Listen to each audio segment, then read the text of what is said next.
अमीर लोग अपने पैसे को कहाँ इन्वेस्ट करते हैं जिससे उनका पैसा बढ़ता भी है और उनको रेगुलर इनकम भी आती है। अभी रिसेंटली मेरी बैंक मैनेजर से बात हुई मेरे, और मैं उससे किसी टॉपिक के ऊपर बात कर रहा था, तो मैंने उससे पूछ लिया कि जो हमारी ब्रांच है इसके अंदर और कौन कौन से बड़े लोगों का या बड़ी कंपनियों का बैंक अकाउंट है। तो कुछ फेमस लोगों का अकाउंट होगा, कुछ बड़ी कंपनियों का अकाउंट होगा आपके पास। तो बैंक मैनेजर ने मुझे ना कुछ कंपनियों के नाम लिए जिन कंपनीज को मैं जानता था, आप भी जानते होंगे। तो उन कंपनीज का बैंक अकाउंट उसी ब्रांच में था जिस ब्रांच में मेरा अकाउंट है। अब मुझे बड़ा अच्छा लगा सुन के। उसके बाद मैंने सवाल किया बैंक मैनेजर से, यार ये जो कंपनीज हैं, देखो दो तरीके के बैंक अकाउंट होते हैं, या तो सेविंग बैंक अकाउंट है या फिर करंट बैंक अकाउंट है। सेविंग में आपको कुछ इंटरेस्ट भी मिलता है। अगर आपका गवर्नमेंट बैंक में अकाउंट है तो 3% 4% साल का मिल जाता है, प्राइवेट में आपको 5-6% का मिल जाता है। बट आपने एफडी भी करा ली तो क्या होगा, आपको 6% साल का मिल जाएगा। अगर आपके पास करंट बैंक अकाउंट है, तो जिसे हम चालू बैंक खाता बोलते हैं, तो करंट बैंक अकाउंट के अंदर कोई इंटरेस्ट नहीं है। तो मैं जानना चाहता था बैंक मैनेजर से, भाई ये कंपनीज का तो करंट अकाउंट होगा, तो ये पैसे वो ग्रो कैसे करते हैं, करते क्या एफडी करते हैं? तो उसने मुझे बोला, पुष्कर भाई ये म्यूचुअल फंड में इन्वेस्ट करते हैं। मैंने कहा इतनी बड़ी बड़ी कंपनियां म्यूचुअल फंड में इन्वेस्ट कर रही है? उन्होंने कहा हाँ म्यूचुअल फंड में इन्वेस्ट कर रहे हैं। तो आज इस वीडियो के माध्यम से मैं एग्जैक्टली आपको बताऊंगा, ये जो बड़े बड़े लोग हैं, आप ये जो कंपनीज के नाम सुनते हो, इनफैक्ट आप रिलायंस का नाम सुन रहे हो, टाटा का नाम सुन रहे हो, कोई भी कंपनी छोटी बड़ी पैसे को इन्वेस्ट करके रखती है जितने भी टाइम उनके पास पैसा पड़ा हुआ है। क्यों? क्योंकि कुछ ना कुछ इंटरेस्ट आता रहता है और पैसा ग्रो भी होता है, इंटरेस्ट की इनकम भी आती है। बट आम आदमी कहता है यार थोड़े ही तो टाइम के लिए पैसा पड़ा, पड़े रहने देते हैं, क्या फर्क पड़ता है। हो सकता है आपने अपने घर में कैश रखा हो तो बढ़ नहीं रहा। अगर बैंक में पैसा रखा है तो सेविंग अकाउंट में आपको कितना इंटरेस्ट मिलेगा। अब आपको एफडी से ज़्यादा इंटरेस्ट कैसे मिले और अमीर लोग पैसे कहाँ पार्क करते हैं, ये अगर समझना है तो ये वीडियो आपके लिए। मैं आपको 5 ऐसे ऑप्शंस बताऊंगा, आप अपना पैसे इन्वेस्ट करके रख सकते हो। और एग्जैक्टली ऐसा ही बड़े बड़े लोग और बड़ी बड़ी कंपनियां भी कर रही हैं। सबसे पहले, अगर आपके पास पैसा 1 महीने से कम की ड्यूरेशन के लिए, हो सकता है कहीं से पैसा आया हो, 1 महीने बाद आपको देना है, या आपको कोई बिजनेस है, आपका कुछ रेवेन्यू जनरेट होता है, बट हर महीने के एंड में आपको सैलरी देनी होती है, खर्चे करने होते हैं, बट 1 महीने तक आपके पास पैसा है अकाउंट में, क्या उससे कोई इनकम हो सकती है? आंसर है हाँ, हो सकती है। देखिए, सबसे पहली बात तो ये मैं आपको पहले डिस्क्लेमर दे दूं, अगर आपके पास कम ड्यूरेशन के लिए पैसा है तो स्टॉक मार्केट से दूर रहिए। स्टॉक मार्केट के अंदर जब आप इन्वेस्टमेंट करते हैं तो आपका पैसा रिस्क पर होता है। मार्केट ऊपर जाएगी तो पैसा बढ़ सकता है, मार्केट गिर गई तो पैसे का नुकसान हो सकता है। और अगर आपको 1 महीना 1 साल के अंदर अंदर पैसा चाहिए तो मार्केट आपके लिए है ही नहीं। बट फिर आपको पैसा कहाँ लगाना है, इसे समझेंगे।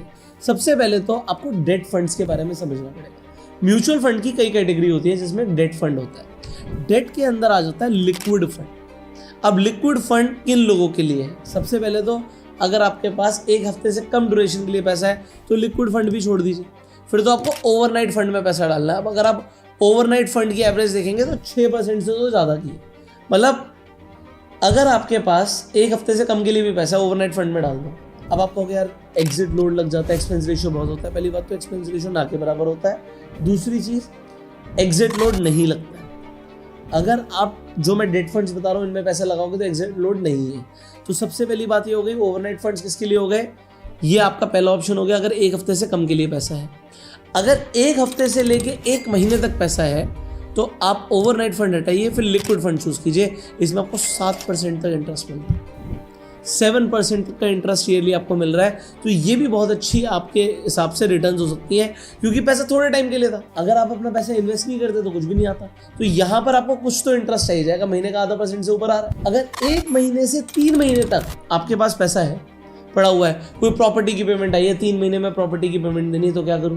क्या 3 महीने में भी मैं कोई इंटरेस्ट कमा सकता हूं? हाँ, आप कमा सकते हैं। उसके लिए आपको चूज करने पड़ेंगे अल्ट्रा शॉर्ट ड्यूरेशन फंड। अब जब आप अल्ट्रा शॉर्ट ड्यूरेशन फंड में जाएंगे, अब यहाँ पे रिटर्न जो आपको दिख रही है 7% से थोड़ी सी ज्यादा की दिख रही होगी। तो यहाँ पर 3 महीने तक अगर आप फंड रख रहे हैं तो भी आपको दिख रहा है कि भाई मुझे कुछ ना कुछ यहाँ पर मेरी पैसा ग्रो हो रहा है, मुझे कुछ ना कुछ तो इंटरेस्ट की इनकम आ रही है।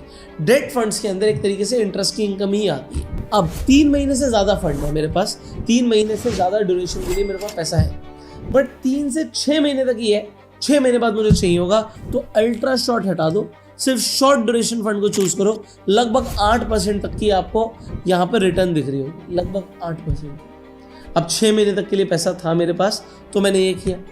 बट अगर अब मेरे पास 6 महीने से ज़्यादा ड्यूरेशन के लिए पैसा है, 6 महीने से 1 साल के लिए पैसा है, तो शॉर्ट ड्यूरेशन को हटा दो, आप मीडियम ड्यूरेशन फंड को चूज कर सकते हो। अब यहाँ पर 8 से 10% तक भी आपको रिटर्न मिल सकती है। अब अगर आपके पास लगभग 1 साल से लेकर 2 साल तक का टाइम है और फिर आपको इन्वेस्ट करना है, तो आप 2 चीज़ें चूज कर सकते हैं। पहला, आप कॉर्पोरेट बॉन्ड्स को चूज कर सकते हैं। कॉर्पोरेट बॉन्ड्स के अंदर रिटर्न आपको लगभग 8-9% की मिल जाएगी। और दूसरा, आप गिल्ट फंड्स को भी यूज कर सकते हैं, तो गिल्ट के अंदर भी आपको 7-8% की आपको रिटर्न दिख जाएगी। तो ये 2 ऑप्शन आप चूज कर सकते हैं जब आपके पास ड्यूरेशन है 1 साल से लेकर 2 साल तक। बट अब अगर 2 साल से ज़्यादा का मेरा होराइजन है, 3 साल 5 साल तक का होराइजन है, तो फिर अब आपको इक्विटी मार्केट में इन्वेस्टमेंट करना चाहिए। फिर आप डेट को हटा दीजिए। अब इक्विटी मार्केट की अगर मैं बात करूं, देखो मैं क्यों बोल रहा था आपको स्टार्टिंग में कि आपको मार्केट से दूर रहना है अगर आपको 1 साल से कम में इन्वेस्टमेंट करना है। पिछले 1 साल में देखिए निफ्टी ने कुछ खास रिटर्न दी नहीं, ऑलमोस्ट फ्लैट रिटर्न्स है। यहाँ पर 5.5% दिखा रहा है अगर बिल्कुल स्टार्टिंग में आपने इन्वेस्ट कर दिया होता तो। बट कुछ खास रिटर्न इस साल दी नहीं। इससे ज़्यादा रिटर्न तो आपको डेट फंड्स ने देगी। हो सकता है 1 साल में मार्केट गिर भी जाए, बट अगर आपका ड्यूरेशन 3 साल से ऊपर होगा तो आपको दिखेगा मार्केट जनरली रिटर्न दे देता है। बट फिर कहाँ पैसा लगाऊं? अगर आपका ड्यूरेशन 2 साल से ऊपर का है, 3 साल 5 साल 10 साल का भी है, तो फिर आप मार्केट के अंदर अलग अलग म्यूचुअल फंड्स को चूज कर सकते हो। म्यूचुअल फंड से बेटर ETF होता है। मैं आपको ऑप्शंस देता जाऊंगा, आप समझते जाइए। जब मैं इक्विटी की बात करता हूं तो इक्विटी के अंदर आपको सबसे पहले दिखेगा index funds. So index funds के अंदर आप निफ्टी 50 का कोई भी फंड चूज कर सकते हैं। 3 साल की एवरेज रिटर्न आपको 12% से ऊपर की दिखेगी। तो ये आपको यहाँ पर दिख रहा है कि 3 साल से ऊपर का अगर मेरा होराइजन है तो मुझे इंडेक्स फंड्स को चूज कर लेना चाहिए। दूसरा, फ्लेक्सी कैप फंड्स को भी चूज कर सकते हैं। यहाँ पर भी आपको अलग अलग फंड्स की रिटर्न अलग अलग दिख जाएगी, बट जनरली रिटर्न आपको इंडेक्स फंड्स के अंदर निफ्टी 50 से बेटर मिल जाएगी। या फ्लेक्सी कैप के अंदर क्या होता है, आपका पैसा large cap, mid cap, small cap तीनों में लग रहा है। अब अगर आपकी एक्सपेक्टेशन है 10 साल से ऊपर के लिए, तो फिर आप 10 साल से ज़्यादा इन्वेस्ट कर रहे हैं तो स्मॉल कैप फंड्स को भी चूज कर सकते हैं। 17% 20% तक की आपको यहाँ पर रिटर्न दिख जाती है। सो लॉन्ग टर्म के लिए आप चूज कर सकते हैं इंडेक्स फंड्स को। इंडेक्स फंड्स के अंदर मैंने आपको बताया, इंडेक्स फंड्स के अंदर ही आपके small cap, mid cap funds भी आ जाते हैं। निफ्टी 50 भी आपका इंडेक्स फंड ही है, ठीक है। तो निफ्टी के अगर आप फंड में इन्वेस्ट कर रहे हैं, फ्लेक्सी कैप में कर रहे हैं, तो आप इक्विटी मार्केट में इन्वेस्टमेंट कर रहे हैं, एक्सपोजर ले रहे हैं, तो आपको ग्रोथ के चांसेस ज़्यादा है। तो आई होप आपको समझ आ गया होगा कि अगर आपका ड्यूरेशन लॉन्ग टर्म का है तो आप चूज कर सकते हो इंडेक्स फंड्स को या फिर इक्विटी के अंदर फ्लेक्सी कैप फंड को। अब ये आपके लिए एक छठा ऑप्शन हो गया, क्योंकि शॉर्ट ड्यूरेशन के लिए मैंने आपको डेट फंड्स तो समझा ही दिया। अब एक चीज़ मैंने आपको बोली थी कि म्यूचुअल फंड से बेटर आपका ETF हो सकता है लॉन्ग टर्म के लिए अगर आपको इन्वेस्टमेंट करना है। तो मैं जल्दी से आपको बता देता हूँ कि अगर आप इन्वेस्टमेंट कर रहे हैं इक्विटी मार्केट के अंदर, तो निफ्टी के म्यूचुअल फंड में इन्वेस्ट करना है तो आप निफ्टी 20 में इन्वेस्टमेंट कर सकते हैं। सो ये भी एक तरीके का ETF है जो निफ्टी में पैसा लगाता है। मिड कैप में इन्वेस्ट कर रहे हैं तो आप मिड कैप ETF में पैसा लगा सकते हैं, और अगर आप स्मॉल कैप में इन्वेस्ट कर रहे हैं तो आप HDFC SML 250 में पैसा लगा सकते हैं। तो यहाँ पर क्या होता है, एक्सपेंस रेशियो कम होता है, एग्जिट लोड नहीं होता, तो ETF बेटर हो जाते हैं। ETF में हमने अलग से वीडियो भी बनाई है, आपको आई बटन पे और एंड स्क्रीन पर मिल जाएगी। फाइनली, अगर आपको इन्वेस्टमेंट करना है म्यूचुअल फंड्स के अंदर या ETF में, तो आप कैसे करेंगे? उसके लिए आपको एक डीमेट अकाउंट चाहिए। जब आप यहाँ पर स्क्रीन पर देख रहे होंगे, आपको एडिटर दिखाएंगे कि अगर आप ETF में इन्वेस्टमेंट करते हैं, म्यूचुअल फंड में इन्वेस्टमेंट करते हैं, तो आप उसमें SIP भी शुरू कर सकते हैं। जैसे कि आपको 500 रुपये महीने की SIP करनी है, 1000 रुपये की करनी है, 10,000 की करनी है, ये सब आप कर सकते हैं अगर आपके पास एक म्यूचुअल फंड है। और आपको डायरेक्टली लमसम इन्वेस्टमेंट भी करना है तो भी आपको क्या करना पड़ेगा, उसके लिए आपको एक डीमेट अकाउंट चाहिए होगा। आपको फ्री डीमेट अकाउंट का लिंक डिस्क्रिप्शन और पिन कमेंट में मिल जाएगा। आप जाके अपना डीमेट अकाउंट खोल सकते हैं और आप म्यूचुअल फंड में इन्वेस्टमेंट कर सकते हैं, ETF में इन्वेस्टमेंट कर सकते हैं और अपनी SIP भी शुरू कर सकते हैं। फॉर एग्जाम्पल SIP क्यों बेटर होती है, क्योंकि अगर आप 5,000 की भी SIP कर रहे हैं और वो 12% की भी रिटर्न दे रही है, तो 5,000 की SIP से भी लॉन्ग टर्म में, एग्जाम्पल 20 साल में आपका कॉर्पस 50 लाख रुपए तक का हो सकता है। सो यहाँ पर SIP में पावर ऑफ कंपाउंडिंग आ जाती है। तो ये एक बहुत बड़ी चीज़ है जिससे अमीर लोग और अमीर होते जा रहे हैं, क्योंकि वो पैसे को मल्टीप्लाई करते जा रहे हैं। आप भी पैसे का मल्टीप्लिकेशन कर सकते हैं अगर आपने भी SIP शुरू करी।